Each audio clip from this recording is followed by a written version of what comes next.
I'm Christine Frizzau in Washington, where the Supreme Court heard oral arguments on the authority of lower court judges to issue nationwide or universal injunctions.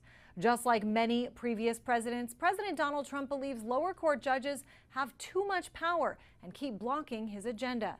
The case stems from the president's executive order banning birthright citizenship.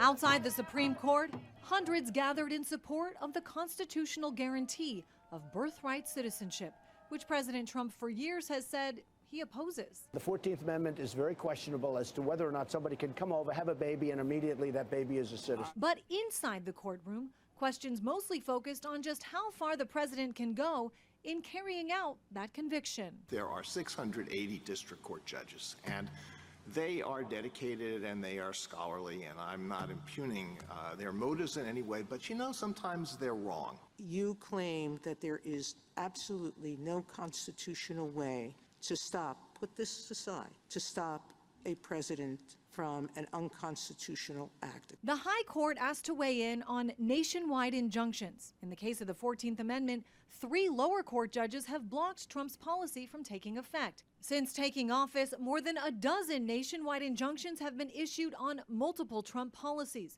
Critics and the Justice Department arguing that puts too much power in the hands of judges to block the president's agenda. Universal injunctions exceed the judicial power granted in Article 3, which exists only to address the injury to the complaining party. Critics have a different take. That if you don't like the nationwide injunctions that federal judges, both Republican and Democrat, are issuing, that don't do illegal, unconstitutional stuff. If the justices side with Trump, as they appear they may, it could have a sweeping impact on the power of lower court judges in this country. It means that the judges' decisions would be much more limited. It would just be in front of the people before them, not for the whole country. Again, an immediate answer to the birthright citizenship question in this case is unlikely, but a decision on some of the other big questions raised here is expected sometime before July.